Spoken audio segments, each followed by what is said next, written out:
Hello, everyone. Today, Hello. hi, Jason. Hi, Weysi. Hi, hello. Today, this is the 12th episode of the Kurd Talk. I am with Jason Shvili as my co-host. Jason, welcome. Hello. Welcome. Thank you again for giving us this opportunity. Yeah, and with Veysi Dag. Veysi is a Bakuri Kurd, which means he's from the Turkish-occupied northern Kurdistan, and a researcher at Hebrew University of Jerusalem. Veysi, welcome. Thank you so much, ma'am, for having me. With pleasure. Weysi, you live in, Jason and I, we are in Canada. Jason is in Toronto, I am in Vancouver, but you are at the heart of the matter. You are in Jerusalem. Correct. Yeah. Yes. So if we start with Jerusalem, how are things there? How is the general feeling of the people in Jerusalem? What do they observe? What do they feel? How do they see the outlook of the current events? And what are the current events? Maybe the main discussion points in Israel. Yes, as you said, Jerusalem is the hub of all this political, very hot also politically, not just in terms of what the weather. I've been actually traveling for a while, but anyway, so like Jerusalem is actually many people really don't know what's going on, but because and especially when I was at the conference in London, and then I got all this accusation, being like they believe that what's going on in Israel, that Israelis they just live, they have very pretty nice life, and the just kind of perpetrators. So but actually the people in Jerusalem are extremely traumatized. We have to, like, since October 7, what happened on October 7 was not just like something that happened in Gaza area, but also the whole Israelis, like all hostage, like wherever you go in Israel, whether you are at the public uh, in the public square, or in the bus, or wherever in the street, you always see the image of hostage, and that's something that reminds you always of this tragedy. That so, and also people are traumatized, but also when they follow all news, all what's going on all around the world, they kind of demonize, and they feel like very isolated, loneliness. But actually, to be honest, like I myself, I am not Jew. I mean, my faith is not Jew, but the first time in my life, I feel like at home in Israel, and this people how warm they are, how they embrace me, and how they respect, and they just want to talk to tell people how they feel actually. But unfortunately, this is something that they don't have. But anyways, people are traumatized. They always, you see, you feel, you hear always the jets, and a lot of nobody knows what tomorrow would happen. Tomorrow could happen. A lot of uncertainties. Life is very expensive, of course, inflation and everything. So, and it's a kind of trauma that mentally that they are going through, and nobody knows where it will end. So, Yes, absolutely. That sounds pretty accurate from what I've been hearing and what I've been reading in Israeli news. There's an acute mental health crisis now in Israel because of all the trauma associated with October 7th and the current war. I would also add Israelis don't have much of an escape from what's going on. Even if they leave the country, the chances are they'll still be affected. In fact, there was an article today, I believe, in one of the main Israeli online news sites that Israelis are running out of places to go on vacation because the anti-Israel hostility is so bad. And every so often we hear about incidents of Israelis being persecuted because of for being Israelis, for being Jews. And it's come to the situation now that an Israeli can't even go on vacation to escape all the trauma back home. Yeah. So, Jason, if I may ask you, that you are Jewish, even though you are Yes. not in Israel, but you are pretty much a staunch pro-Israel person at the Yeah. same time. How do you feel as a Jew in Toronto? It's one of the most open societies in the world, but anti-Zionism is measurably on the rise also Oh, in yes, Canada and absolutely. in Toronto. How do you feel about that, being a Jewish psychology, even though you are not from Israel? Well, I am an Israeli citizen, actually. I'm not. It's true, I wasn't born in Israel, but one of my parents is Israeli, and I'm an Israeli citizen. But anti-Semitism now in Canada is beyond horrible. In fact, the Diaspora Affairs Ministry in Israel issued a report a few months ago, I think, that basically said Canada is like anti-Semitism central. It's been very bad. Hate crimes are up by. I wish I had the statistics in front of me, but it's beyond crazy. It's beyond crazy. I heard insane numbers from the diaspora ministry. I think it said like something over 300% increase in anti-Semitism the last few years. In fact, I have a friend, a friend of one of my parents, who's filed an immigration application to immigrate to Israel because she's so scared of the situation here. Wow. So, Weysi, if I return to you, when we look at the pro-Israel demonstrations around the globe, it's actually almost always only the Jews, and sometimes, well, maybe I'm wrong. Maybe what I see is not all there is, but sometimes there are Kurds raising their flags, the Kurdistan flag, next to the Israeli flag, but that's more or less it. Am I right or wrong? Fortunately, we do also have support during pro-Israel demonstrations. We have support from the Kurds, absolutely. In fact, a Facebook friend of mine posted a brief clip of a rally here in Toronto, and I believe I could see what looked like a Kurdish flag in the demonstration. We also have a lot of support from the Iranian community in exile. Many of them here because they wanted to get away from the Islamist regime in Iran, and so we have their support suit. So we do. It's true that it's mostly people from our own Jewish community that are at these pro-Israel protests, but we do have other supporters. Yeah. So actually, my question was to Weysi. So Weysi, if you could. Yes, I mean this is absolutely. I mean, all over Europe, you see even at pro-Israeli demonstration, you see the Kurdish flag, but vice versa. When there are Kurdish events, you also see Israeli flags, and this is also something it actually it tells us a lot. It symbolizes a lot actually how these people are kind of connected, living in the Middle East, but they feel like through the symbols that connects them, they are share the common faith. So and that the communities back in home are under the threat to survival actually, whether the Kurds or whether the Jews in Israel. So and this is something that the sentiment is very strong and intensifying when I sometimes my research is normally on diaspora, and when sometimes I talk to people on phone and then they tell me how much they feel like pro-Israel, because whatever happens in Israel, it reminds them of the own trauma, like what happened, like what ISIS Daesh did to the Kurds. Yes. Syria, for example, that's something that, like October 7th, it's the same thing actually, committed by the same, let's say, the group terrorists, jihadists, Sunni, pan-Arabists. Yeah. But also the people who were targeted also share common, like faith. So Weysi, what I observe among the Kurdish circles, and one thing perhaps we need to say, Kurdish nationalist movements in the last 100 years, they are all secular. There is no non-secular Kurdish national movement. And I'm 50 years old, and since I'm being raised, I could clearly see that because we were going to Turkish schools, right?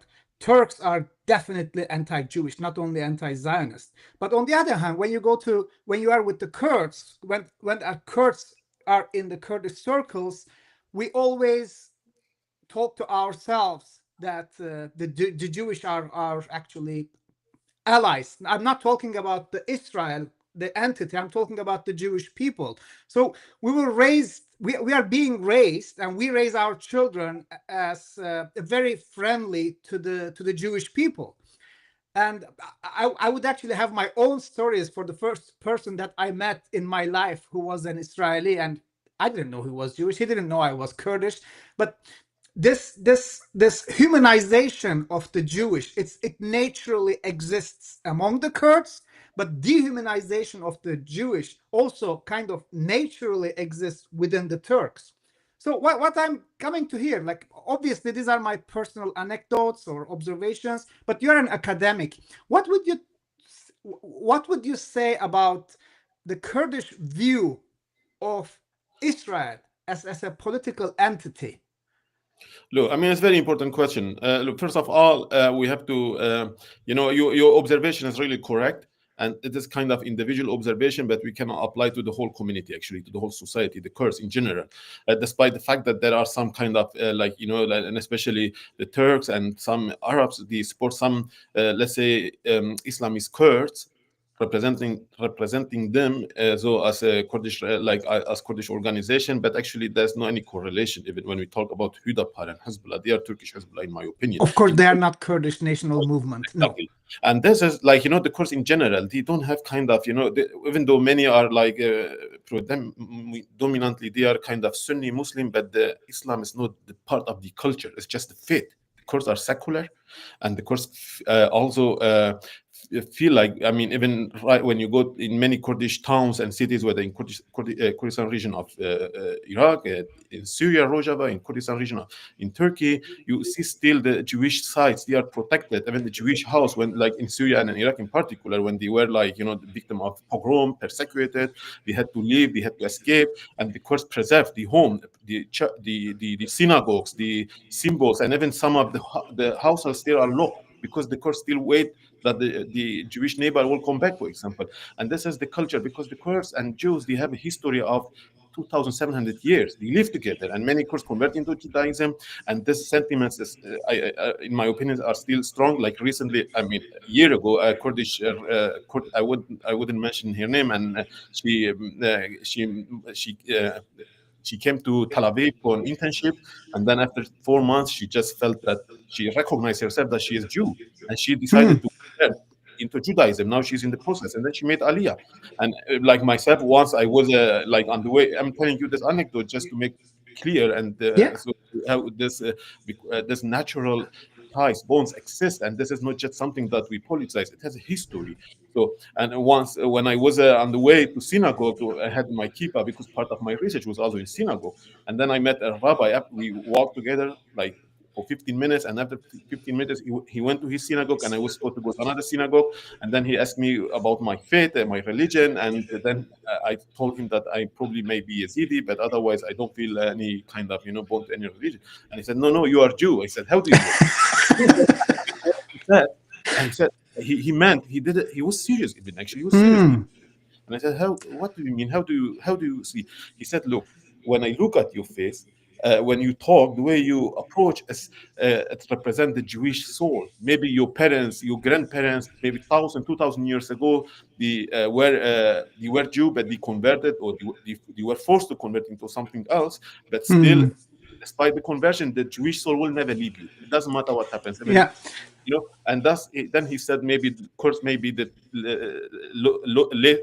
lost 10 tribes who are also Jew, and this sentiment actually makes sense, and this is also, I feel, when I am somewhere, people immediately embrace me, and this is something that gives me a feeling of being at home.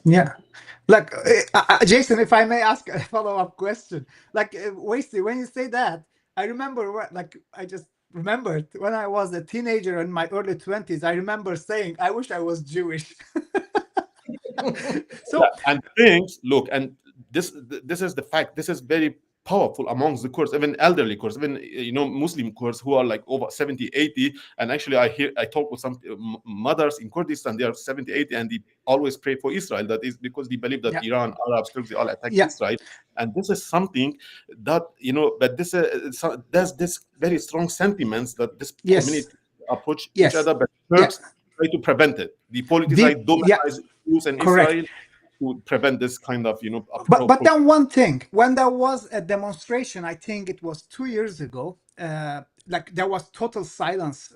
Like when October 7th happened, obviously these I was shocked to see people supporting October 7th on the streets, chanting for the killing and all. I was shocked. Like I actually I froze looking at them. Like how can you celebrate such savagery, right? And then because they were on the streets and they were they were dominating, let's say, the streets, the agora, there was total silence for Israel. And then I think people came to their senses. I'm talking about the Jewish here. After, like, I think 5-6 months, there was a pro-Israel demonstration. And when I heard about it, I talked with my fellow Kurds here. We are all Kurdish nationalists, and I think we share about the same views towards Israel. I said, let's go with our Kurdistan flags to support them, to be with them. And everyone refrained. They were like, no, no, no, we should not alienate the Arabs. We should not alienate the Turks. We should not alienate the Fars. And It doesn't matter, I actually. was It doesn't. shocked. No, I would be more than happy. Sorry to interrupt. I would be more than No, happy to please. see that flag at a pro-Israel demonstration. I would always be happy to see that. Yeah. I would always be happy to see a Kurdish flag. Yeah.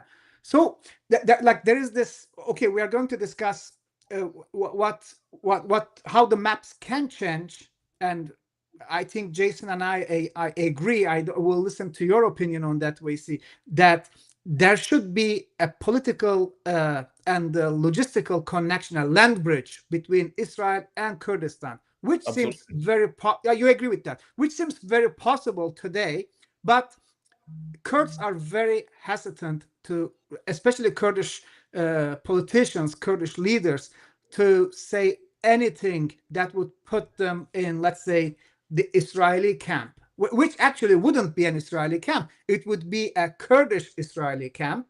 Yes. But there is almost total silence, except Muslim Abdi, he said they would be open to any support coming to their cause because they believe in their cause. They would be open to any support from any cause. Jason, I'm going to ask Weysi about that, but if you want to have your comments and your question before I change the topic. I'll just say that we just mentioned a couple of minutes ago the tolerance that the amount of tolerance and respect that the Kurdish people show to Jews and other minorities in the Middle East. In fact, I would it's never good to overgeneralize, but I would say the Kurds are perhaps the most tolerant and accepting people in the Middle East. They've always had a tradition of tolerance and respect for others that you really don't see in the rest of the Middle East. I'm not sure how accurate is this, but I'm told that the Islam that many Kurds practice is a more tolerant form of Islam than is practiced in other parts of the Middle East. I don't know if that's accurate. This is just something I've heard. But yeah, just basically to make a long story short, the Kurds are perhaps the most tolerant and respectful people in the Middle East, respectful of others in the region. And unfortunately, they don't get that respect back. Yeah. So, Weysi, do you want to comment on this? And then I will maybe have a short brief comment, and then move on to your question. Yes. I mean, first of all, we can say a lot about the people-to-people relationship. The Kurds and Jews, it's something that happens even before Israel was established. And even in many other huge literature saying that the Kurds was the only, actually, the Kurds was the Kurdish region. Kurdistan was one of the only region at all that where the Jews felt at home. You can and the Kurds treated them like the neighbors, the brother and sister. You can see when you come to Jerusalem, you will see when you just go to Kurdish events, you never feel that they actually left Kurdistan. That's why they're saying that maybe they left Kurdistan, but Kurdistan never left them. It's always inside them, and they experience that. And this kind of tolerance, hospitality is very powerful amongst the Kurds. And even now, actually, as I said, Islam is not the culture of the Kurds. The Kurds have very secular culture. It's just a faith, and this they don't care about the culture because for them, in general, the Islam is actually anti-Jewish. Even the Kurds, Jews, Quran and so on. But anyways, this is the things. But we can also talk a lot about this people-to-people relationship, Kurds, Jews. It's also important what you raised the question about the elites. When it comes to political concept, agenda, then the things change. The change amongst both, even though recently, like Mr. Gidon Saad, foreign minister of Israel, he mentioned that the Kurds and Jews are natural alliance. Mr. Netanyahu said also that Israel its hand of friendship to the Kurds.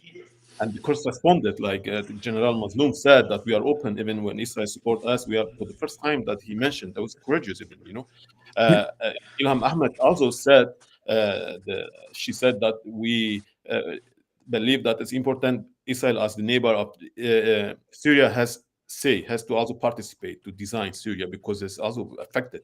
So this is very important. This kind of in public, but also amongst the political elites. But I think this kind of alliances, while we talk about the natural alliances that the Kurds and Jews are natural alliances, we also have to we should not forget that those who are enemy of the Kurds and Jews are also natural alliance. You know, the like Correct. Arabs, Iranian and Turks. When it comes to Kurds and Jews, they naturally they are aligned. You know, they forget Yes. despite the fact that they have different interests, conventional interests, they have also political interests, many conflicts. But when it comes to Kurds and Jews, they are 100% united. They are natural alliance, anti-Kurdish, anti-Israel, anti-Jews. So, and this is something that we keep in mind. However, this alliance should be materialized actually in different way. I Hmm. mean, we have also to be realistic. I mean, we have a vision. We have, we support certain, let's say, kind of, like utopia. We want how we want to look like, how we want to see the Middle East. But sometimes the reality is different. Like when the Jews, Israel cannot support the Kurds, there's different factors. But also the Kurds themselves, like whether they have also many challenges. Like for example, Israel is like territorially quite far from Kurdistan, Kurdish region, for example. And the Kurds themselves, like, they are, even though the Kurds in Rojava or in Iraq, they are kind of, even though we talk about the Kurdish region, but people living there are not just the Kurds. There are many Sunni Arabs, tribes as well. And these tribes were indoctrinated by Baath regime, for example. And the Kurds have to, pay attention to this factor as well, because the Turks, the Arabs, Iranian, they always try to provoke these tribes, like what they did in Sweda area, for example, to try to provoke them to steer, to rise this kind of sentiment on anti-Kurdish and connect them with Israel and the Jews, because Jews for them is kind of dominized anyways. So, and then the Kurds have to be careful in that way, politically as well.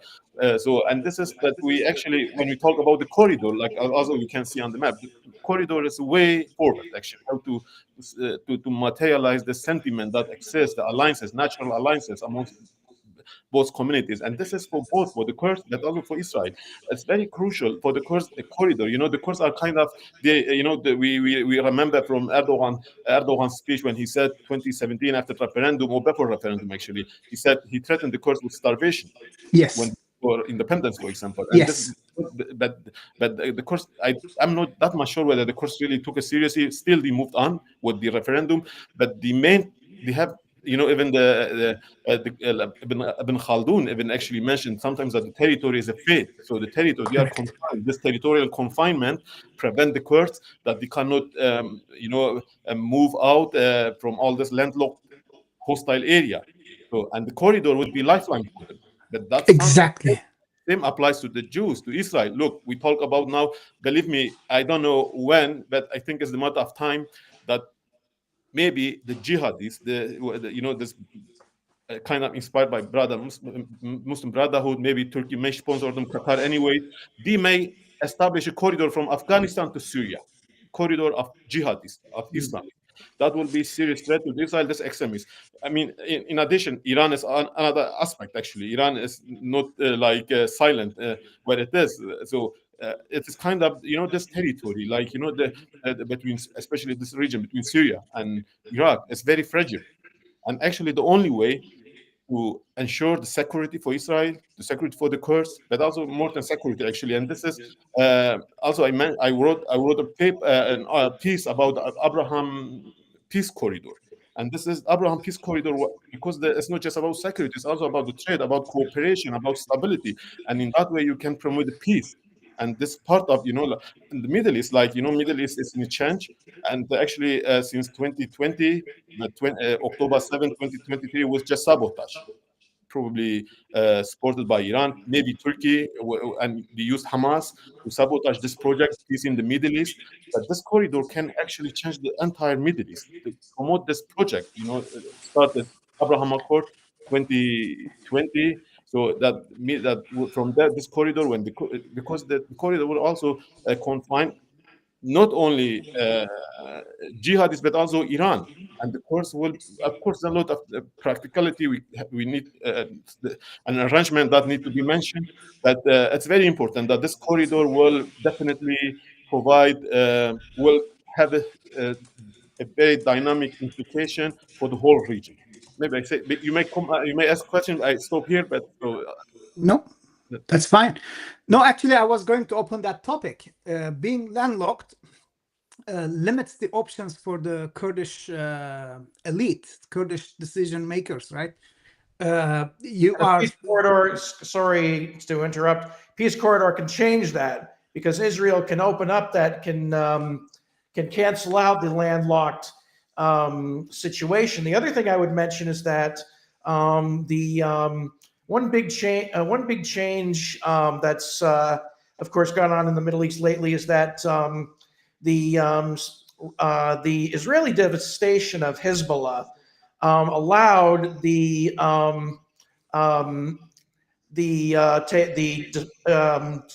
allowed the Assad regime to be deposed. Now the current regime is certainly not an improvement for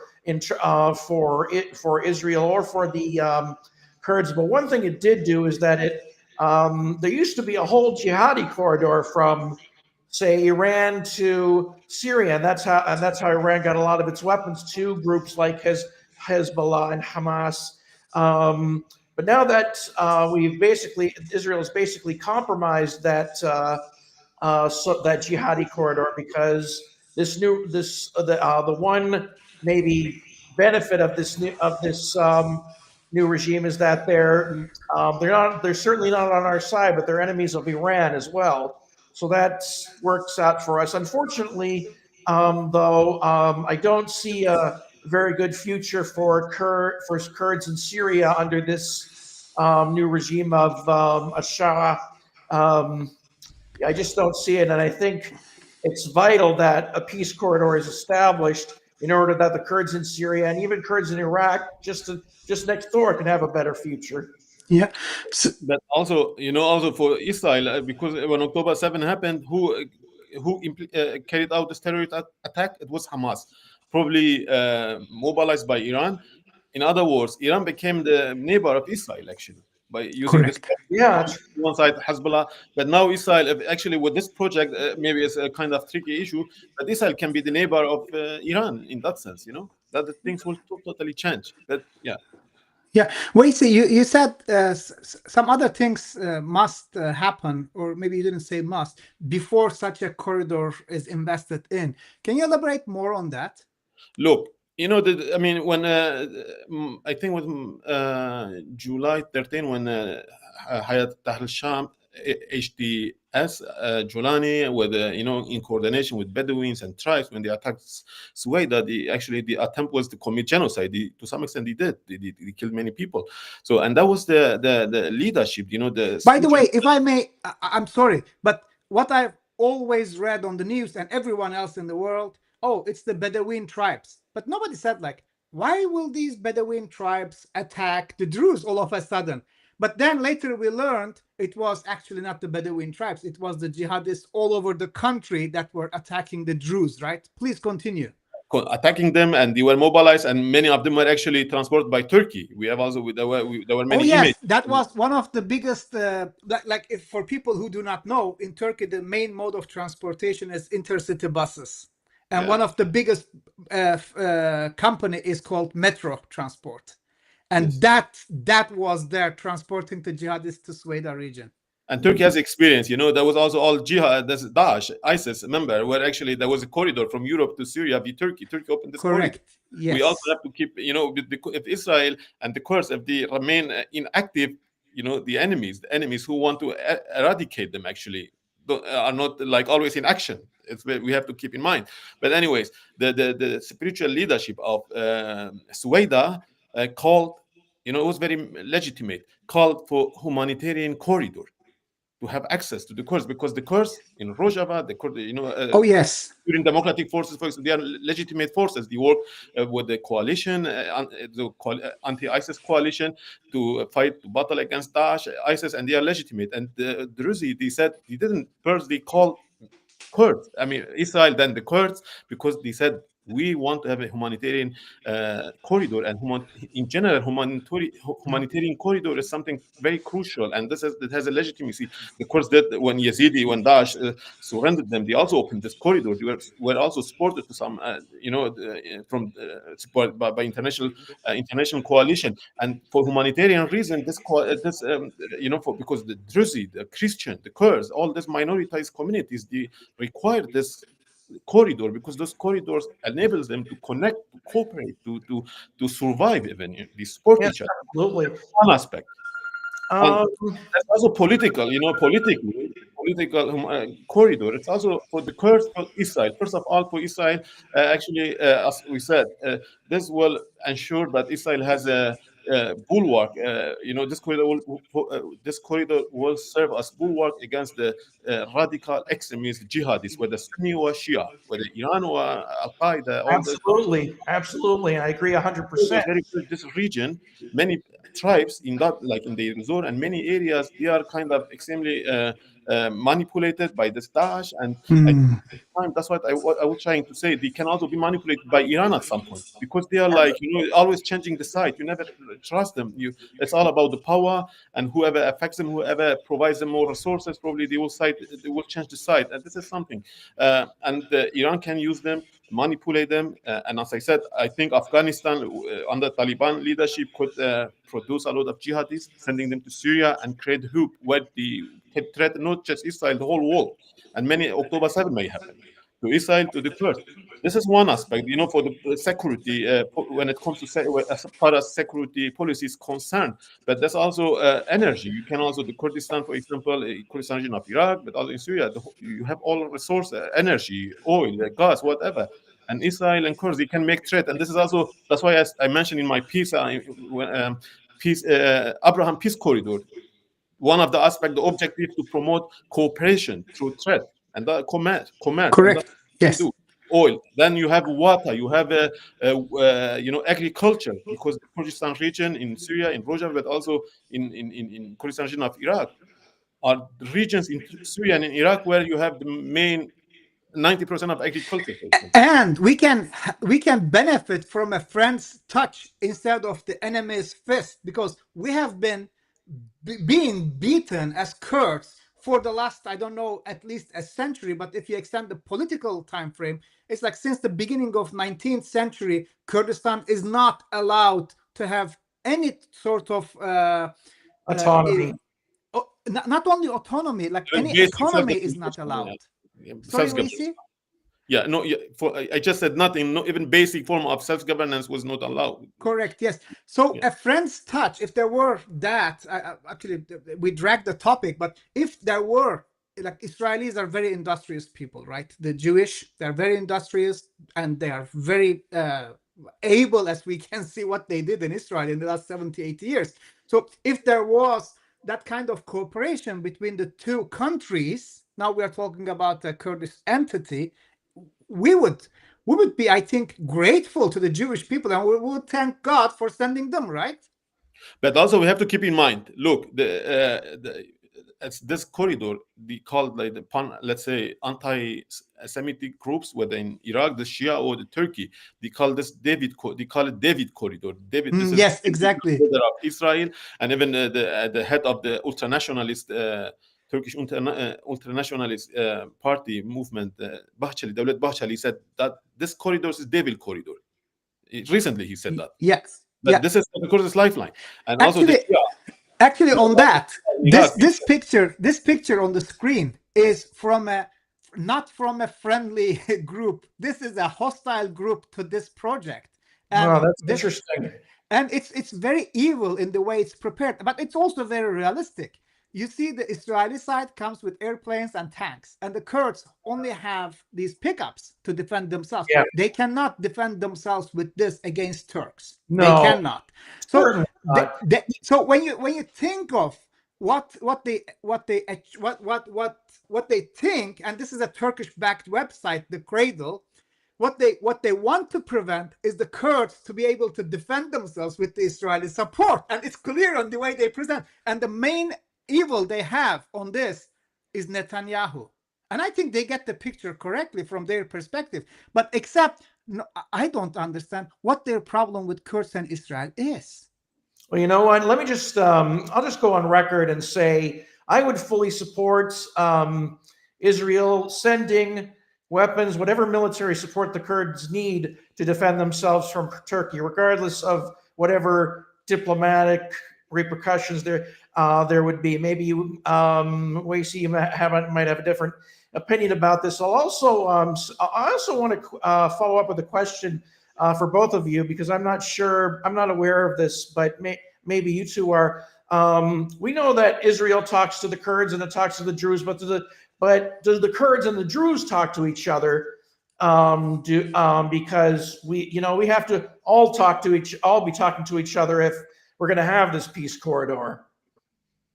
I mean, everyone is supportive, but actually, I have to tell you, Allah also mentioned those who broke up this idea of David corridor, and the corridor was not the Jews and even not the Kurds. There were Turks and Iranian and Shia. They mentioned because they consider us threat, because they think that Israel tried to extend its biblical border from Nile to Euphrates, which is actually in Israel. I live in Israel. I've never heard this from anyone. This is not the agenda at all. Believe me, nobody. I mean, we Kurds, talk about the corridor because we know what it means. The Kurds went through all this trauma during referendum, and Erdogan threatened them when they just landlocked them and then squeezed them. Even when Kurdistan, when Saddam was toppled 2002, 3, even at the beginning, the Turks even closed the airspace to the Kurds, and the Kurds, the flight from Europe, they had to fly all over Israel, Jordan, and then Iraq, and then to Kurdistan. It took 4 or 5 hours instead of 3 hours. So, and the Kurds know what it means for them that Israel did not talk that much about it, and sometimes when I discuss with my academic colleagues, they tell me, yeah, basically it's imaginary. It's something. Why? I mean, you think that it's not possible, it's not realistic, and I just said it's about the will. If there's a will, if policymaker in Israel have the will, the Kurds as well, they can establish it, they can implement this. Actually, the implementation of this corridor is not imaginary, in my opinion, and Israel has maybe influence over American administration. And even when it comes to practicability, it's not just about the Kurds and Israelis and Druze that they patrol this corridor and control it. I mean, the Gulf countries like Emirat, for example, Saudi, they can be part of it because all these other countries who signed the Abraham Accord, for example, they can have influence over it, and the international coalition, Israel, Kurds. This corridor will not be the kind of the corridor which will be ethnic-centric or just serve the Israeli benefit or Kurdish benefit. It will bring stability for the whole Middle East, and those who will be in charge could be the countries from the Gulf, Israel. All they can cooperate, like the anti-ISIS coalition. It could be something like this. But the Turkey and Iran are against it because they have imperial agendas. Actually, they want to, because this corridor will also restrict the influence, this imperial influence, because Turkey has its eyes in Damascus, because Al-Jolani is actually the Turkish, like he acts like Turkish governor. He's so, and whatever Turks tell him, he implement, and he doesn't have power, like we know that, But the thing because Turkey will at some point take the whole Syria, maybe if they don't change the border, but at least politically. But this corridor will also prevent this kind of imperial influence and agenda of Turkey in Ankara or in Tehran, for example. In my opinion, Israel. I mean, I've never heard from Israelis that they have the eyes in Syria or in Iraq or in Iran and US. What Israel does since October 7, actually, is just to encounter the hegemonic influence, the attacks. It's just Israel just try to make sure that there are no terrorist attacks. So, and Israel does not seek to extend its territory. I don't think that Israel has this ambition. No, I don't think. No, there are. That Israel have a security to ensure that Israel will not experience the second October 7th. I want to just want to excuse me, man. I'm sorry to interrupt. I would just like to. Unfortunately, the U.S. and Israel see eye to eye on a lot of things. What we don't see eye to eye on, unfortunately, is the issue of the Kurds. Unfortunately, if you listen to the U.S. envoy to Turkey, Tom Barak, he doesn't even want the Kurds in Syria to have any autonomy whatsoever. And they also, so what I'm concerned about is Turkey and, Israel and the U.S. being at odds over this. And what I don't want to see, and what I fear seeing, somebody commenting here is in Israeli politics, whereas the Kurds just a tactic or a fundamental paradigm shift. What I would say in answer to that, I'm not sure. I wish I had an answer. I don't. What I can tell you is what I'm concerned about in terms of the Kurds is that Trump is going to convince, persuade, or even dare I say, blackmail Israel into making an agreement with Syria that throws the Kurds under the bus, which I really, really don't want to see. But I do fear that that's where President Trump might be going with this. You know, I mean, Tom Barak, for example. I mean, when before he was appointed and sent to Turkey, Trump said that Erdogan will be happy about him. And actually, when I listen to Tom Barak, when I read his post on X, I always have the feeling whether he is a representative of Turkey and not of the U.S. And I don't know whether the American politicians know that. He doesn't represent the American interest, Israeli interest. Even he is also critical, not just towards Kurds, but also towards Israel. Even today, he mentioned that Israel is not interested in security of, in the stability in Syria, while Jolani wants that. Jolani, who is like Daesh, Al Qaeda trained, recruited, now president, so self-appointed even. He doesn't have legitimacy. But I don't understand the position of Tom Barak, and I think that should be something seriously talk about, treated. Because his position, he doesn't not even, in my opinion, represent the American interest. Whatever he says, it thinks like it aligns with Ankara's discourses, the statements. No, it's like he's representing Turkey's interests rather than Exactly, that's right. And I'm not sure the American policymakers should actually pay attention to that. We have to make sure that this man represents American interest. But whenever, and he's not allowed to talk about certain political issues, but he goes beyond his his role position and just talk about things that goes beyond, as I said, his influence. And I don't understand. That's something. And he is critical to Israel, critical to Kurds. Many people. He has also a history of corruption and all bribe and all those things. We don't know whether Erdogan really manipulated him, bribed him. We don't know.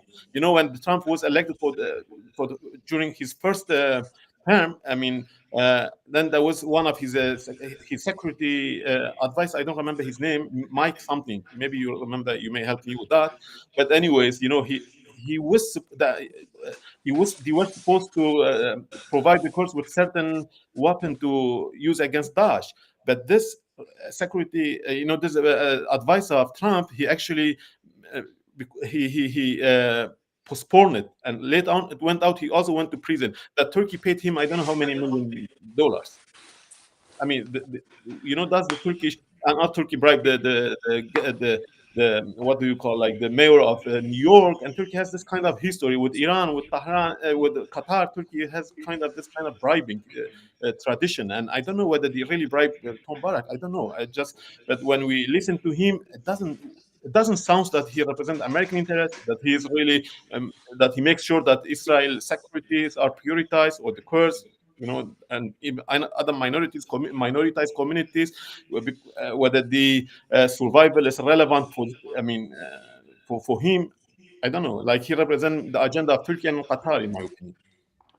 Yeah, like Tom Barak said, like they were not there to have a state within state in Syria for the Kurds. But never mentioned. No, but Sorry. I have a question to you, Weysi. Now, I think it was a Cold War thing. I'm not sure, but the anecdote is that I'm taking from there. If I wanted to call Israel right? If I want to talk to Israel, I take the phone, I call Netanyahu, right? If I want to call Kurdistan, if I want to talk to Kurds, who do I call? Yeah, there's no unified Kurdish leadership, and that really. Oh, excuse me, you were asking Weysi. I'm sorry to interrupt, but I'm sure he knows as much, probably more than I do, that there is no united Kurdish leadership. There's a different Kurdish leadership in Iraq, Syria, and Turkey, and I'm sure Iran. And this really curtails Kurdish strength and Kurdish and the desire for Kurdish self-determination in the Middle East. Absolutely, this is one aspect, like this kind of the lack of the Kurdish leadership. That's the Kurdish leadership in Kurdistan region of Iraq now in Rojava, but they totally have different. Also agendas, but also because of the different realities in both regions. But also, I think, in my opinion, when we talk about integration now, the Kurds in Turkey, but also in Syria, they talk about integration into Syrian army, which does not exist. And in Turkey, it's kind of nobody know what it means. Like the Kurds are indigenous community. I don't know how they can be integrated. I think we need to talk about it a lot and also do so in-depth research. But in my opinion, the Kurds need to integrate their own agendas and integrate differences first. Of the Kurds in Kurdistan, like in Rojava, there was a conference in Kamishlo, and the Kurdish leadership, different Kurdish segments came together, and they decided, at least they agreed on the federalism on the paper, and this was very important. That was the legitimate the demands, the claims that the Kurds had, and this is very crucial that the Kurdish leadership, Kurdish parties, actors, there are many different actors in all four parts of Kurdistan, and it is very important that they try to frame a kind of united voice and also leadership. And I think like the conference or national congress is crucial, it's urgent. But also, in my opinion, sometimes the Kurds are very idealistic. They are very, maybe I'm not say whether you can call it naive. Sometimes they fail to see the reality, what's going on, the real politics. They just act sometimes based on some vision, but sometimes the vision, like let's say the democratization of the Middle East. I mean, how can you democratize the al-Shara and people around him, for example?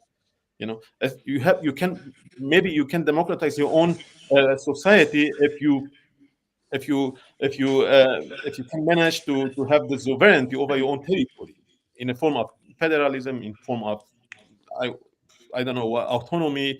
So maybe you can have this kind of like different, let's say, the agenda, the vision that you can implement. But otherwise, the course when while they keep talking about the democratization of Syria to change the state, the regime, on the other hand, the HDS fighter slaughter the Bahai people. How can you talk with them, because they are inspired by God? They are enemy.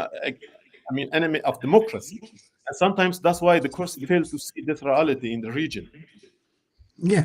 So, go ahead, Jason. You have something to say. I was just gonna say that there's an old saying: a leopard can never change its spots. Well, you know what? A Shah, you can dress up a jihadi in a suit, but that doesn't stop him from being a jihadi. Okay, and honestly, I don't think a Shah has shown any indication that he's going to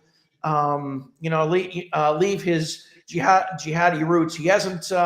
He puts on a suit and tie. It's basically a show for the West, and unfortunately, President Trump has, and not just President Trump, but the rest of the Western world seems to have fallen for this guy, and they're going all over the place to lift sanctions and establish relations with them and everything, and rushing into welcoming this person with open arms, forgetting about his past and what his fellow jihadis are doing right now to the Kurds, to the Druze, to the Alawites, to the Christians. And they just don't see the reality. Yeah. So that reminds me of the fable of the frog and the scorpion. I'm sure you are familiar with it, right? The scorpion goes and I haven't heard that one before. Oh, okay. So a scorpion wants to cross the river but cannot swim. So it asks the frog to carry it across. the frog Yeah. hesitates, afraid that the scorpion might sting it. But the Hmm. scorpion promises and says, hey, I would drown with you if I killed you in the middle of the river. The frog, okay, considers the argument sensible, agrees to take the scorpion on its back to the other side of the river. Midway, the scorpion stings the frog. And the dying frog asks, like, why did you sting me despite knowing the consequence that we're both going to die? And the scorpion says, I'm sorry, but I couldn't help myself. It's my character.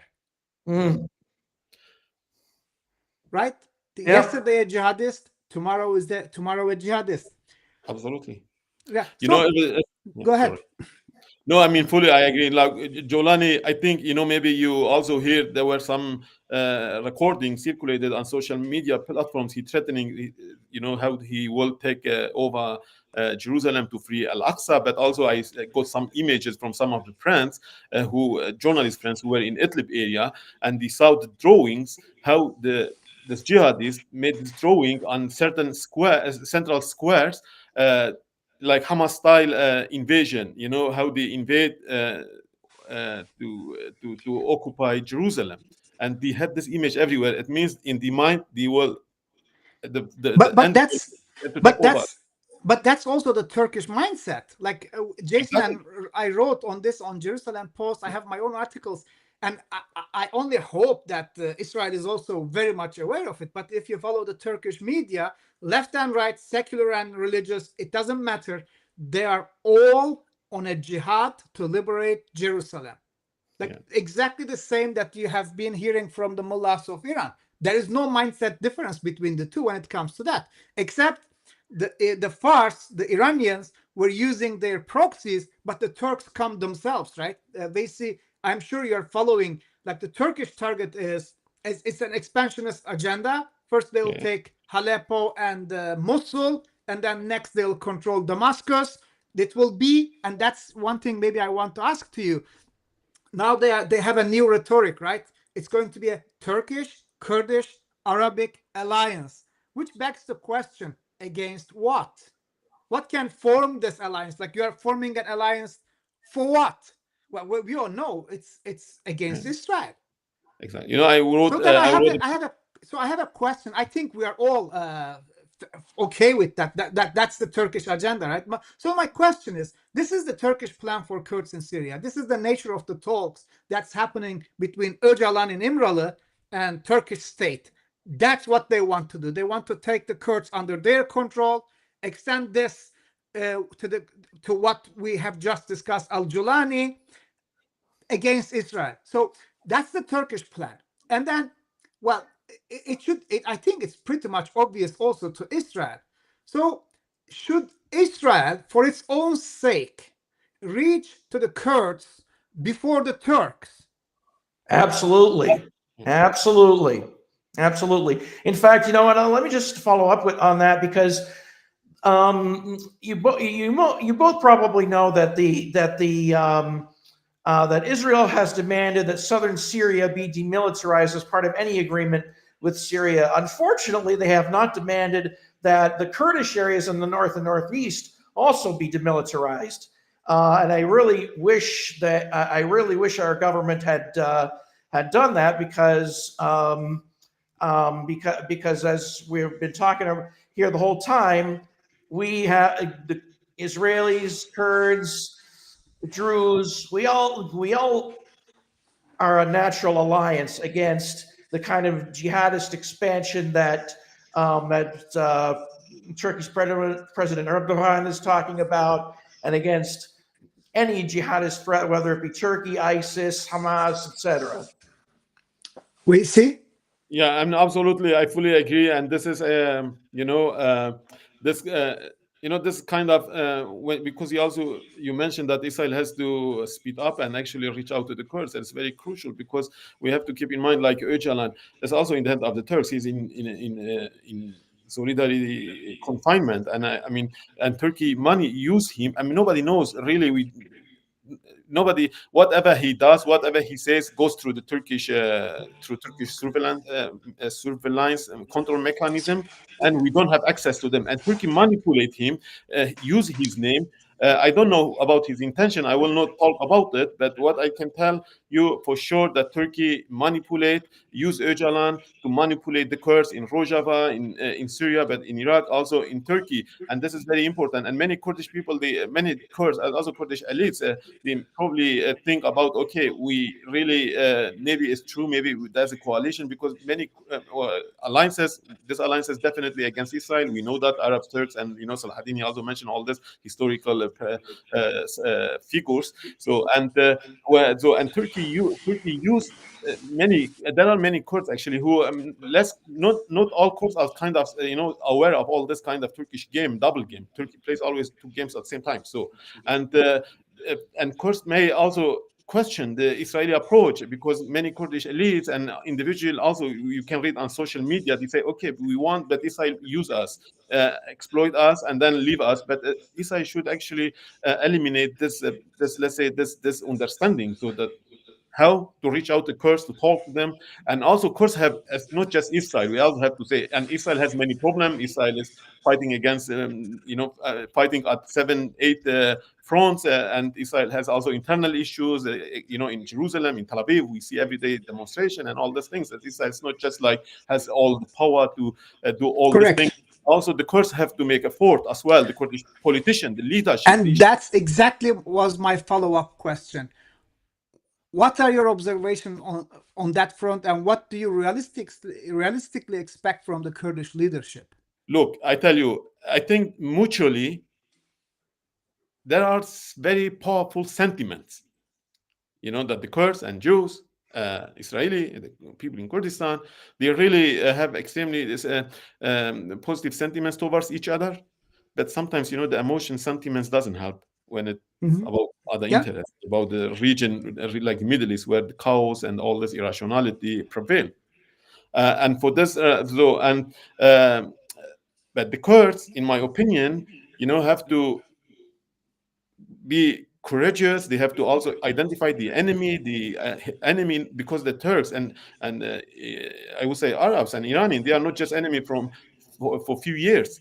We have a history, they divided Kurdistan hundreds of years, and even during Ottoman Empire, the Öcalan talk about the 1,000 years brotherhoods between Kurds and Turks. But actually, because we're always subordinated, we're always of course, yeah, and there was never equality. And the many Kurds, like Yazidi, Alevi, they were intentionally targeted by Turks, by Ottoman, and all this. So, and the Kurds have to reflect, have to learn from their own history. Okay, we had history with the Turks. We were not neighbors. They always oppressed us. The Kurds went through many genocides, but not just at the hand of the Turks, but also at the hand of Iraqi, Saddam, Iran, and all this. Even this colonizer, I would call them colonizer, because they colonized Kurdish land and Kurdish people, Kurdish mindset, Kurdish culture, Kurdish resources, and what they learn from each other, actually, how to most sophisticatedly dominate Kurdistan, colonize Kurdistan, exploit Kurdistan, commit genocide in Kurdistan. They learn from each other. What Turks did, Arabs learn from them. And the Kurdish leadership have to actually raise this awareness. They have to reflect on this fact. They should have memories of the ancestors as well, going back 100 years ago, even 200, even 1,000 years ago. And I'm more or less, I'm kind of familiar with the Kurdish history, and always when I read, I became like kind of emotional, because there was always kind of games within games, how they cheated the Kurds, how they played with the Kurdish feelings, and they continue what Erdogan does, and with this peace. Doesn't even know they call terror Turkey free process. It's just a game. It's just a kind of it mirrors what happens 100 years ago. Actually, So for Israel, I also want to mention, but also for Israel, also Israel has to recognize that the Kurds have this dilemma, and the Kurds have actually Israel should also give them trust, also in a way, not just by talking, by saying good words, but also even covertly to cooperate. Correct. Like, corridor is one of the, could be one of the projects that they can work on together. Yeah. So sorry to interrupt again. I have a bit of a unique proposal, and I actually wrote an article about this that was published last week. That we all agree that the Kurds and Israelis need to talk to each other. I think perhaps that the Kurds of Rojava and the Druze in southern Syria should perhaps sign on to the Abraham Accords with Israel. Now, up until now, of course, the Abraham Accords have been signed by nation states, but I don't think it should be confined to nation states. I think, so for example, if the administration in Rojava or even in Iraqi Kurdistan and the Druze leaders in southern Syria, if they wanted to sign the Abraham Accords with Israel, maybe it would only be symbolic, but even then, it would show a very significant alliance is emerging between these groups, and that would, make our enemies like Turkey think twice about trying to attack us. And maybe also, in addition to what you said, Jason, like Abraham Accord is kind of, let's say, top-down project. Actually, this is like how make peace with Arab countries, and this is at the state level. But the course in Rojava, they already implement the vision, the spirit of the Abraham Accord. Like, what is Abraham Accord? The vision, let's say, the main objective: mutual respect, cooperation, stability, and peace.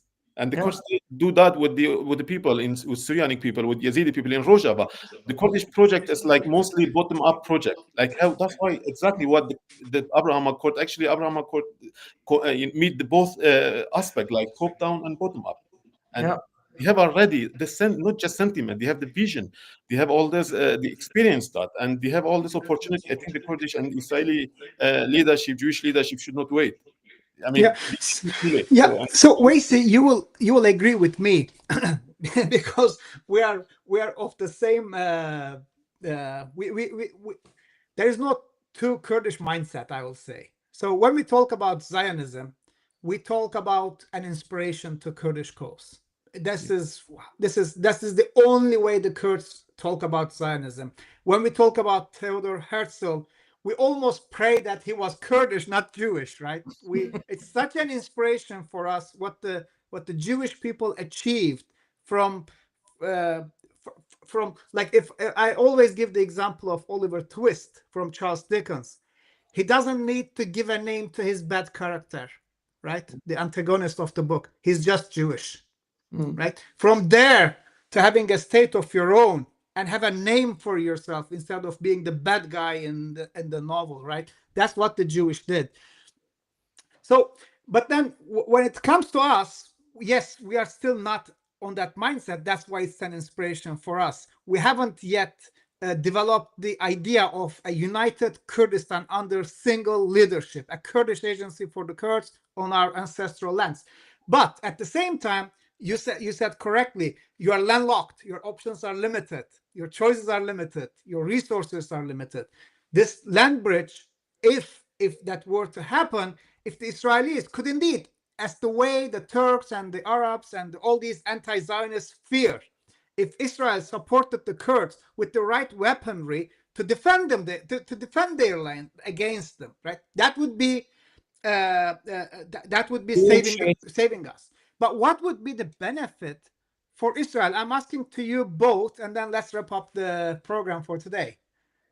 Jason, do you want to go first, and then we'll finish with Weysi as our guest? Sure. Is that okay, Weysi? Thank you. Absolutely. Yeah, please go on. Yeah. So I think the benefit for Israel is, Israel needs all the friends it can get in the Middle East. Okay, and like we all agree, that Israel and the Kurds are a natural alliance. It would give them more. It would give them more friends, more allies in the region. It's definitely of benefit to Israel. I don't doubt it for a second, especially since both the Kurds and the Druze, they're in very strategic areas. For example, northeastern Syria, as I recall, if I recall correctly, has most of the oil in Syria. And they're also on the, they're also they also can serve as a buffer between jihadist Iran and its ally Iraq, but in between the Kurds are sort of in between them and the rest of Syria. So in fact they're kind of like a buffer zone. I would say the same with the but also with Turkey from the north. Yes, not only with absolutely. Iran. Because Yeah. it gives us, thank you very much, man, because it gives us, we always have to worry about Iran's proxies being on our doorstep. We can beat Iran and Turkey at their own game by having allies of our own on their borders for a change. Weysi? And then they have to worry. Yeah, Thank you, absolutely. And so Jason. we also have to emphasize, when Israel defended itself against Iran, even recently, and even since October 7, the only people, I would say, not just in Kurdistan, even in Kurdistan, maybe they don't do that overtly because they have many concerns and threat, and they are not free in the diaspora, the Kurdish people actually. I mean, I am also frustrated when I am somewhere in Europe and at conference, and I myself, even though I'm not from Israel, I live in Israel, I feel extreme hostility. I get accusation that I am affiliated with the Zionist institution in a country which I mean, commit genocide, which is just bullshit, actually. I mean, just I mean, I don't understand, actually. My point is, the Israel has, and the Jewish people, not just Israel. I mean, Well, I understand. It's yeah, simply anti-Zionism. exactly, That's a and they hatred. don't. They have all over enemies. The Kurdish people in the Middle East, because the Kurdish people understand them, because the Kurdish people also share the common experience, actually, experience of genocide, and understand that this fact and this reality, and they are with Israel, the only people in the Middle East, but also I would say mostly in the world, actually, as people, I would say, and I think this reality should be recognized and promoted. Israel doesn't, Jewish people don't have many friends. Even, when you go back to history, like Zionism, you mentioned Unfortunately. Zionism, Zionism, because Zionism is crucial for the Jewish people to revive, to come back to themselves. Like even many European, including Max Weber, called them pariah, primitive people, and many Jews, they were alienated. They felt ashamed because of the Jewish identity. And Zionism was just exactly the remedy, actually, to eliminate this feeling of shame. And many Kurds feel the same today, actually. When they say Kurds, Kurds means something primitive, and Exactly. this is the construct Exactly. Arab created to define the Kurds. So, but anyways, my point is, Israel doesn't, Jewish people don't have many friends. The friends, when they have the Kurds really mean that, because the Kurds also share the common, because they speak the common language, and based on also this aspect, that also realpolitik, the common interest, and the also pragmatic aspect in the region, it's very crucial that Israel actually reach out to the Kurds. And Mr. Netanyahu mentioned that he extend his hand, but this hand should be also materialized in the way, I mean, even the Kurds they may have weapon. In the Middle East, you can, if you have money, you can get all weapon you can imagine. But even Israel helped the Kurds, the Jewish lobby helped the Kurds in Europe, Yeah. in US. That will also be sufficient, at least to prevent, let's say, the lobbies, like I would say Tom Barak, for example, for the Turkey, this kind of figures which actually act against the Kurdish and Israeli interest, Jewish interest. So in that sense, it's very important that they really have a kind of concrete project, work on it, and helping each other also in terms of diplomacy is very crucial, because the Kurds don't have, like, even at the level of United Nations, Palestinian help, they have all over this support, and the states all support them, but the Kurds don't, they fail to bring up the voice to the United Nations or to the state level, and Israel can help them. It's also very important, at least to represent them, but Yeah. also that in serious way, so to help the Kurds, and the Kurds will definitely appreciate it. Yeah. We know that, Yeah. the hospitality always became, Yeah. the Yeah. burden. Yeah. Yeah, there is this new American right. I will do my own closing statement if you allow me. So Tucker Carlson, he's the new anti-Zionist figure, right? And in one of his episodes, just maybe a month or a month and a half ago, he was talking about the Kurds. He was like, "Yeah, Kurds, they're savages," with this like hysteric laugh. Kurds, like this is exactly Weysi, the way you were describing how the Jewish were seen prior to establishment of Israel, right? Like, how dare you say Kurds are savages when we are being butchered by savages, and no Kurdish force has shown any savagery at all, right? But here's the thing: like, if I were in the same room with Netanyahu, what I would say to him, right? Help to establish a Kurdish agency so that you will never be alone again. I think it will be in interest of Israel, definitely. And also, yeah. Sorry, Jason. Okay. Just closing statements from both of you, and then we'll say goodbye to our audience. Okay. You want to go first, Weysi? Up to you if you wish. Okay, I'll just say there's a lot of talk about a genocide in Gaza, and that's just a blood libel. But there's been a genocide against the Kurdish people for more than a century, and tragically, nobody seems. A lot of people don't even know that. Even fewer speak up about it, because there's a saying: "No Jews, no news." Since no one can blame Jews for perpetrating a genocide against the Kurds, nobody cares. If it was Jews committing a genocide against the Kurds, you'd hear it all over the world. But it's not. It's jihad. But it's not. It's jihadists and people like the former Assad regime and Saddam Hussein, etc. And of course Turkey committing genocide against the Kurds, and nobody seems to care.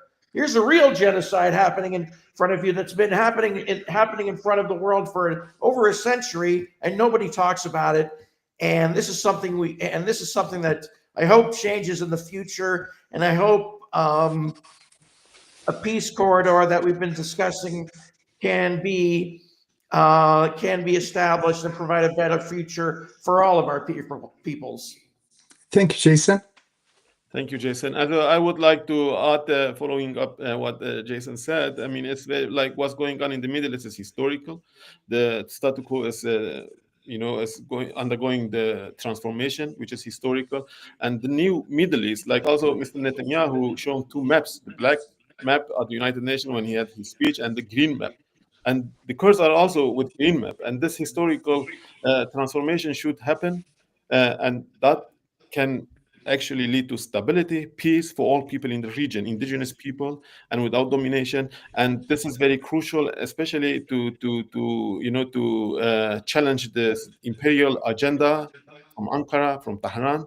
And for this, the Kurds are crucial. The Kurds also not just actually people who are thirsty for their own, let's say, their own freedom, but also peaceful people. They want really just peace and in the Middle East. And let's work on the peace. And the Jews as well. Like, the Jews have reached almost everything. They had the state, in terms of diplomacy, in terms of all this economic and finance, entrepreneurship.